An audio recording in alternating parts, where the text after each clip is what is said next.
Bienvenue Stop Invest, la chaîne des top d'investissement. Ici, on parle essentiellement d'entreprises de qualité. Avons-nous une opportunité d'investissement sur Advance Auto Parts? C'est la question à laquelle on va essayer de répondre en se basant sur les états financiers de la compagnie. Je rappelle que ceci représente uniquement mon point de vue et non un conseil d'investissement. Et comme d'habitude, je me réserve le droit de me tromper. Donc, c'est une demande spéciale d'un abonné Top Premium et je rappelle que le service Top Premium est ouvert et le lien est dans la description de la vidéo, ouvert au moins jusqu'à la fin du nombre de places qui est restante ici. Ok, ceux-là pourront bénéficier de la formation ici au courant du mois d'avril. Donc, j'ai préféré laisser ça ouvrir. J'ai préféré laisser ça ouvert ici jusqu'à la fin des places. D'accord? Donc, on va continuer ici sur Advance Auto Parts, qui est une belle entreprise Watchlist. Directement. Ok? Watchlist directement. Et vous avez vu l'augmentation de dividendes? Il est juste aberrant.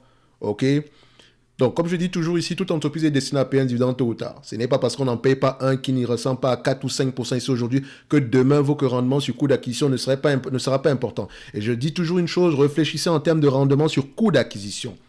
Posez la question à quelqu'un qui a acheté cette compagnie ici aux alentours de 85 $, son rendement sur coût d'acquisition, voilà, son rendement de dividende par rapport à son coût d'acquisition. Restons uniquement sur le rendement de dividende par rapport à son coût d'acquisition est de combien en date d'aujourd'hui? Elle va distribuer un dividende ici de l'ordre de 6. Donc, en date d'aujourd'hui, de l'ordre de 6 $ l'action, ok? En 2022, c'était 6 $ l'action. Par rapport à 2019, ici, dans le prix, ici, en 2019, le plus bas, on était à peu près, disons, on était aux alentours de 70 $, on était aux alentours de 71 $ ici, donc divisé par 71, vos rendements du dividende ici par rapport à ce prix d'acquisition-là est de 8%. Mais attention, ce que je veux plus vous montrer, c'est ceci. Nous avons une entreprise ici qui avait la capacité déjà de rapporter à peu près aux alentours de 7 $ l'action.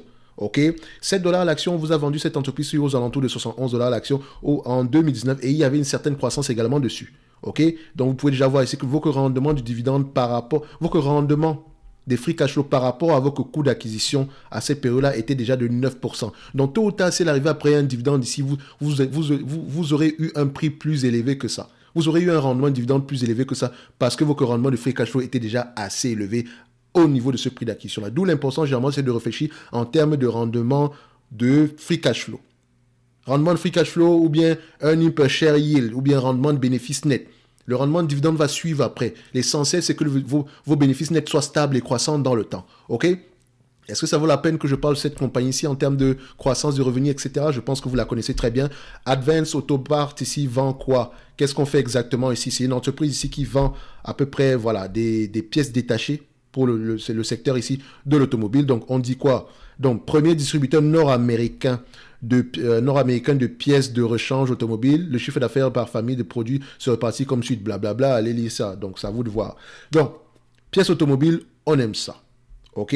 Donc, on peut aller voir ici, parmi les détaillants, prenez déjà la liste de ces entreprises ici. Advance, Watchlist. Aurélie, Watchlist. AutoZone, Watchlist. OK? Toutes ces entreprises-là sont déjà assez intéressantes. Je pense également qu'il y avait LKQ.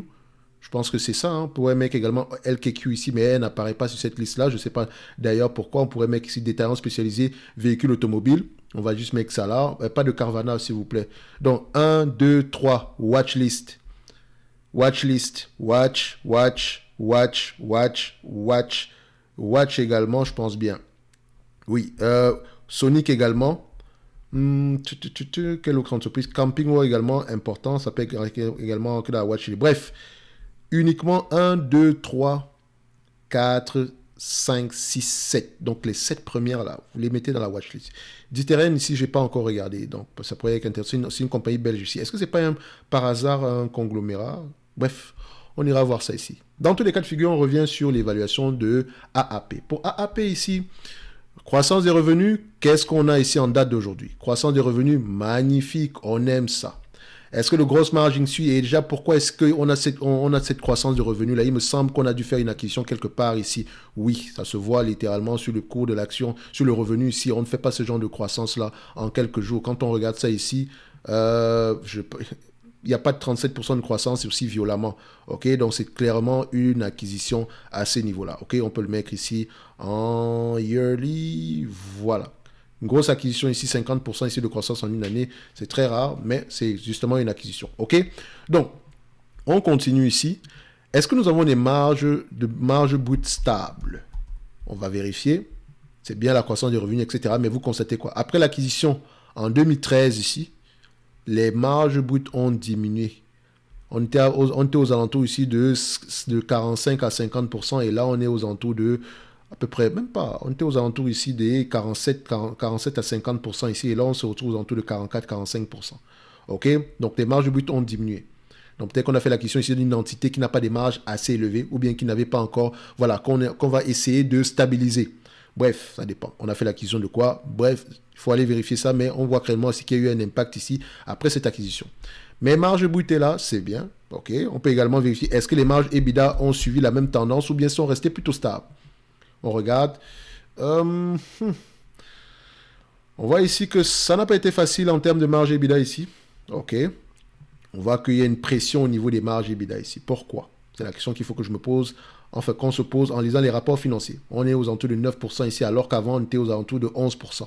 Qu'est-ce qui se passe? Est-ce qu'on a sacrifié les marges pour générer du volume? Parce qu'en termes de EBITDA ici, en termes de volume, il y a de fortes chances que ces volumes-là soient assez élevés. OK? Mais voilà, on n'a pas encore, on n'a pas retrouvé les niveaux de 2015 ici. Qu'est-ce qui s'est passé? Mais il faut également comparer les net income. D'accord? Parce qu'il faut les mettre tous ensemble. Ici, vous voyez plutôt que les net income, eux, ont tendance à être plus élevés. D'accord? Quand vous prenez les free cash flow, qu'est-ce qu'on constate? Les free cash flow ont tendance ici à être à peu près au même niveau que les net income. Même si vous voyez ce genre de variation-là. C'est sûr que les free cash flow sont légèrement plus élevés que ça parce qu'il y a des acquisitions, etc. Donc, il y a des dépréciations ici d'actifs généralement au niveau des net income. Mais voilà, on a quelque chose qui va à peu près dans le même sens. Maintenant, en termes d'évaluation, qu'est-ce que ça va nous donner? Je cherche ici la dette nette par action. On a combien? On a à peu près 3 milliards 800. Le nombre d'actions ici, qu'est-ce qu'on constate? Il me semble que c'est une entreprise qui rachetait violemment ses actions. Et c'est tout à fait normal, tout simplement parce que c'est une entreprise qui va avoir tendance à s'échanger à des PER très très peu élevés, tout simplement parce qu'elle est très liée au secteur de l'automobile également. C'est vrai que ce sont les pièces détachées, donc c'est à peu près des services ici, mais voilà, ça reste ici de l'automobile. OK? Bon, on va regarder ici, qu'est-ce que le marché paye généralement en termes de PER sur les 20 dernières années? On a 20 fois les bénéfices quand même. Hein. Je suis même étonné de voir ça ici. Sur les 10 dernières années, on est à 22 fois les bénéfices. OK. Oui, sur le secteur automobile, c'est plutôt... Si vous êtes plutôt... parce qu'avant cette partie, on était aux alentours d'une quinzaine de pourcents ici. Et là, depuis à peu près 2015, si on est à peu près au niveau de 20% par là. D'accord? Donc, si on prend 20% ici, il faut toujours prendre ça en considération avec des pincettes, s'il vous plaît. Parce que je sais que, bon, c'est le segment des services automobiles, c'est vrai, mais ça reste de la consommation discrétionnaire. Mais on va prendre ce que le marché a eu tendance à payer ici. OK? 20 fois les bénéfices.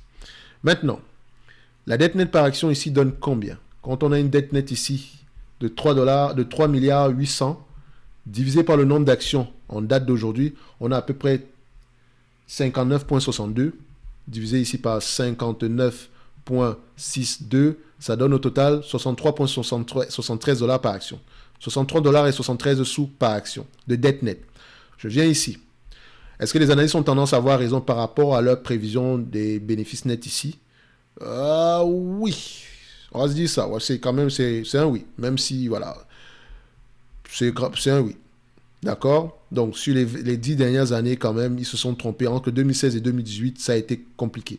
OK? Mais est-ce que les operating cash flow ont suivi? Même ça également, cette période-là, c'était également assez compliqué. Il semble que 2015 à 2017, c'était une année assez compliquée pour ce business-ci. Il faut aller vérifier pourquoi. Donc, ici, quand on prend ici les adjusted earnings ici, donc les bénéfices nets ajustés, et qu'on prend en considération ce qui est attendu en 2023, admettons, on s'attend ici à du 10,65 $, d'accord, par action, donc 10,65 multiplié par 20 fois les bénéfices. Et je vous rappelle encore que 20 fois les bénéfices, c'est quand même assez élevé pour ce genre de business-ci. OK? Ça fait 213 $ l'action. Moins 63,73 $. Ça donne ici une valorisation aux alentours de 150-149 $ l'action. Avec ce qui est attendu en 2023. OK? Admettons que dans un environnement normal, on arrive à obtenir le 12,86 $ ici en 2025. Donc, fois 20 fois les bénéfices, moins la dette nette qui se situe à combien? La dette nette se situe à peu près à 63,73. On arrive ici à un prix de combien? 193,47. Donc, dépendamment des deux ici, on est sous-évalué. Et si vous remarquez ici, voilà, si on divise ça par rapport à 12,46, on se retrouve ici à un PER de combien? 15 fois les bénéfices. Donc, quand je prends en considération la dette nette, ça nous ramène ici à 15 fois les bénéfices. Donc, ici, 159,69. Donc, est-ce que c'est le premier ici qu'on avait ici? Donc, c'est à peu près pas loin, hein, 193. Ici, 149. Oui. Donc, cette compagnie-ci est légèrement sous-évaluée en date d'aujourd'hui. D'accord? Même si elle reste assez cyclique, elle est sous-évaluée en date d'aujourd'hui. Elle paie un généreux dividende ici de 4,93%. Admettons que l'entreprise vous reverse la totalité des bénéfices nets ici en dividende, en tout cas ceux qui sont attendus en 2025 ici, divisé par votre prix d'acquisition actuel, donc à peu près 122 millions, on a un rendement de combien? 8,72%. Vous voulez quoi? On continue? Ça reste une compagnie cyclique dans la consommation discrétionnaire, mais voilà, service automobile ici, voilà, service automobile au niveau aussi, vendeur de pièces détachées, ça pourrait le faire. Mais n'oubliez pas également que il faut regarder l'impact que la voiture électrique aura sur ce genre de business-ci. Parce qu'il semble que la voiture électrique ne passe pas énormément de temps dans les garages, donc le coût de maintenance est moins élevé. Donc, c'est-à-dire que peut-être on pourrait avoir ici les pièces détachées qui vont avoir tendance peut-être à coûter plus cher, mais le volume de vente sera moins élevé. Bref, il faudrait également regarder ça. Quel sera l'impact de la voiture électrique ici? Quel impact la voiture électrique aura sur ce genre d'entreprise? Mais l'impact ne se fera pas ressentir avant les 10 prochaines années, mais c'est aujourd'hui qu'il faut commencer à réfléchir par rapport à ça. C'est une très belle entreprise. Au prix actuel, c'est très intéressant. Le rendement sur dividende et le rendement sur le rendement des free cash flow est assez intéressant en date d'aujourd'hui. En tout cas, si on se situe à 10,65 $. OK? Si on va à 12,86, c'est encore plus intéressant. Mais ça prend toujours comme hypothèse sous-jacente ici la stabilité des bénéfices nets. OK? Et vous pouvez voir ici que c'est un business. Si on prend entre 2014 et 2020, on a plutôt une stabilité des bénéfices. On a une stabilité des bénéfices. OK? On n'a pas de croissance, mais on a une stabilité. Donc, quand je prends en considération entre 2022 et 2025, je veux avant tout la stabilité des bénéfices, avant toute croissance. Mais si on a des bénéfices qui reviennent plutôt à ce qu'on a connu ici en 2015, c'est pas bon. Mais il me semble que ce n'est plus la même entreprise ici que précédemment. Il faudra aller vérifier ça. OK? Donc, on est assez optimiste sur cette compagnie. Et comme je l'ai dit, lisez vos rapports financiers. Ça, ce sont des éléments quantitatifs pour vous aider à poser les bonnes questions. D'accord? Mais maintenant, si vous voulez investir à long terme ici, avec conviction, il faut lire les rapports financiers. D'accord? Donc, le lien vers le service Top Premium est dans la description de la vidéo. OK? Merci.